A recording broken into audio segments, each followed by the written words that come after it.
had to do that. I had to get this desk over here again. I have quite literally done that 12 times. I've gone back and forth between putting the desk in here and putting it right here. And I think I'm going to stick with this setup right now because I want to use that as a vocal booth more. So this is going to be the setup from here on out. I hope you like it. I am in Los Angeles right now, which, if you believe the news, is a anarchist war zone. But if you're actually here or going to the protests, you understand that people are coming together and justifiably getting angry with being snatched up from their homes without any warning and without any due process. So just to go on record saying fuck ICE, the rhetoric that I've been forced my whole life that undocumented people present any actual threat to me, I have yet to see it, and I have yet to see compelling statistical data that tells me that, and I have yet to see any anecdotal evidence that tells me that. And like, it's just not an issue for me. Undocumented people are not an issue for me. Maybe that's like a weird take, but that's my take. I don't give a fuck if you have papers or not, and I don't understand why I am more worthy somehow of living here because I was born here. It doesn't make sense. There's no logic behind that. I don't understand why the pathway when seeing somebody who is undocumented isn't just to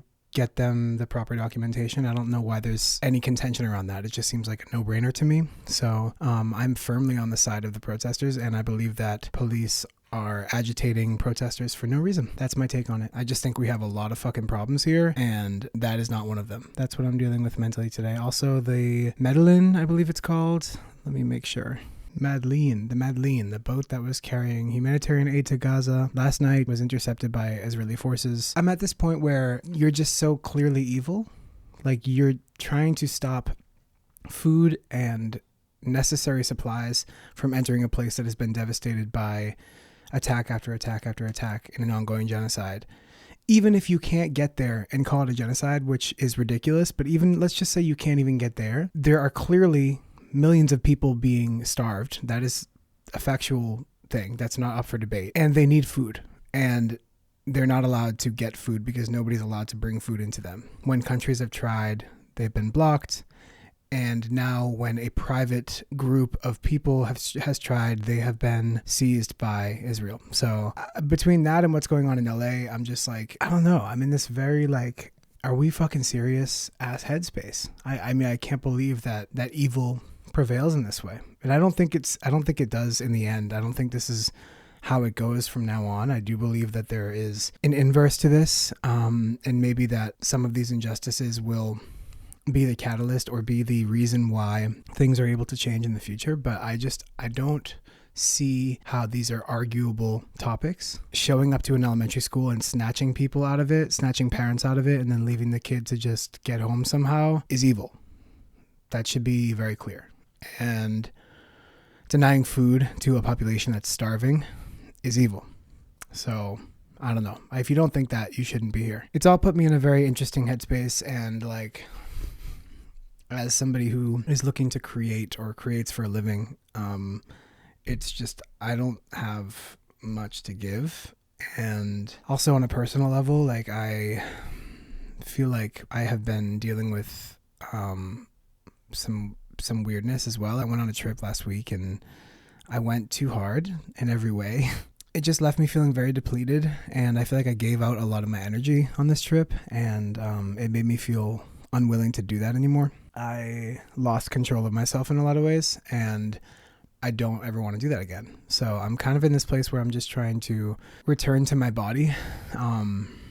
And I still haven't made it back yet, to be honest, but I'm working on it. To come from that and then to come back into work immediately, and then to have all these like world events unfolding and have to kind of power through that or be expected to power through that, it's just not happening. So that's kind of how I feel today. Other updates. Let's give some other updates. Let's give some happier, more upbeat updates. I'm using Notion now. That's one update. I used to use this thing called Milanote, but it was low-key expensive, and I don't know, the workflow wasn't great, so I switched to Notion, and it's going pretty well.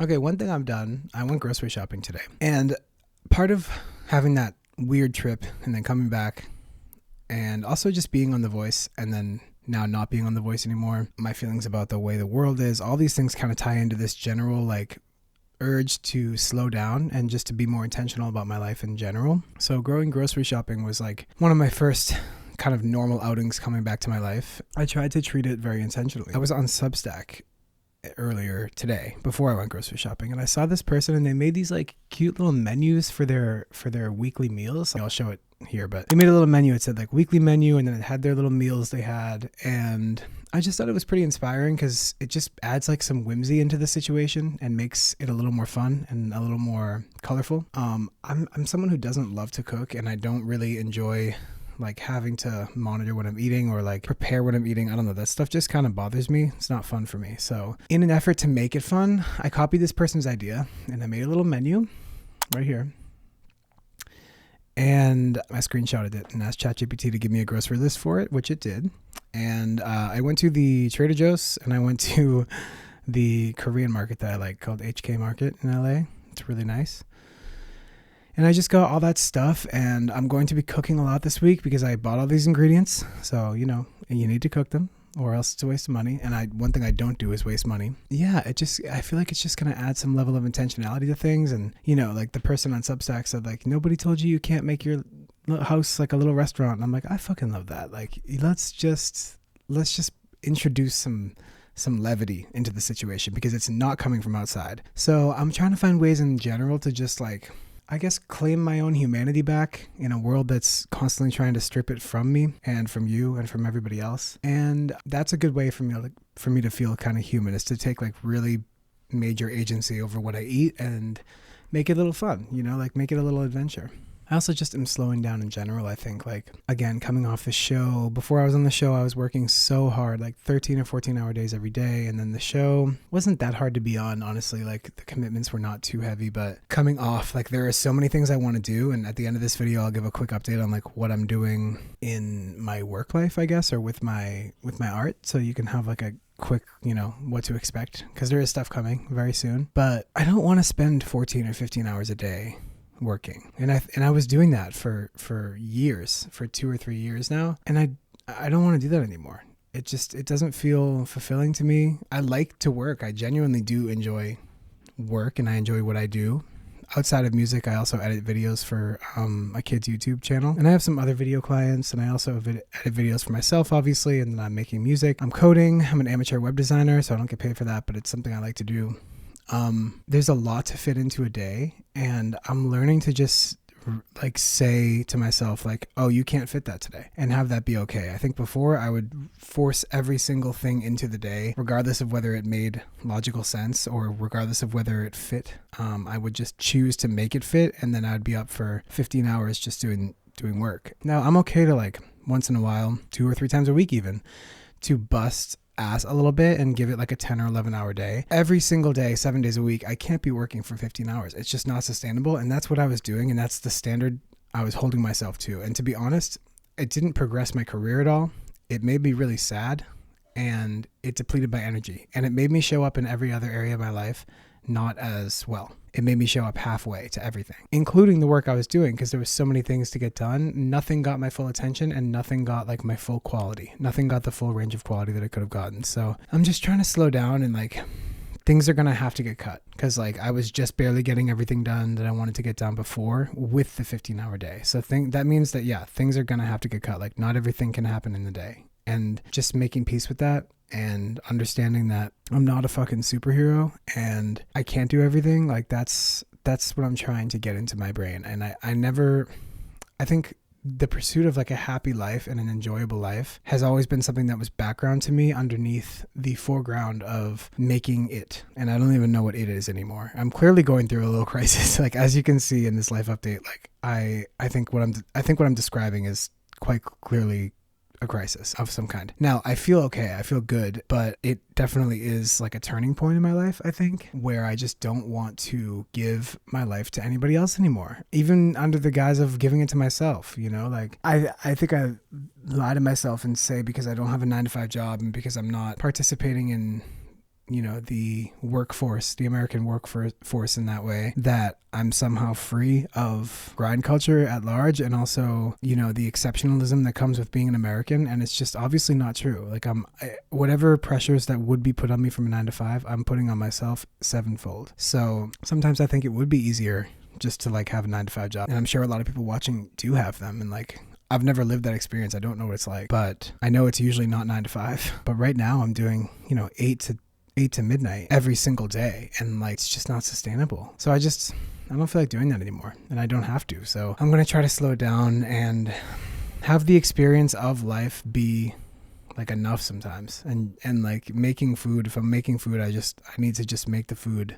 If I'm washing the dishes, I need to just wash the dishes, like also with my phone. I'm not great with my phone, and I've gotten worse with it, especially when things are bad in the world, and especially when contentious things are happening. I'm always checking in to see like what this person says and what this person says. And it adds a lot of stress to my life, and it adds, it takes away time of me just being present and being alive. And like, I think I won't have any regrets when I am on my deathbed about what I tried to do, what I successfully did, what I went for. But I will have regrets, I think, if I keep going the way I'm going, of that I didn't pay attention the whole time, that I let everything go by and didn't notice that my life was happening to me. And I don't want that. I don't want to feel that way. I want to feel like I remember my life. I want to feel like I was here in my body while it was happening. And so I think that requires a level of detaching from everything I identify with. And I don't even know what it was I was identifying with, but just hard work all the time was like my core tenet. And I don't believe in that anymore. That being said, I am working on a lot of things still. I have a single coming out July 4th. I'm not allowed to like promote it yet, but I will start promoting it soon in a couple weeks. July 4th, America's birthday. It's a pretty gay little song, so fuck you, Uncle Sam. I'm excited for it. I think it looks good. I made a music video for it. That's what I've been spending most of my time on, is making a music video and editing the video myself. I had friends help me film it. I rented out a space, and I'm proud of it. I think it went really well. I can't give a pre-save link yet, or maybe I can. I don't know. Fuck it. I'm going to put it in the description. Click that pre-save link. That would mean a lot to me. That really helps. Honestly, pre-saves are big for the algorithm. I have a lot more vlogs coming. I'm editing those right now. I have a 3-show run that I'm going to announce in a few days. So stay tuned for that as well, in Boston, New York, and LA. If you're in any of those cities, that's what's coming. So that's my career work update right now.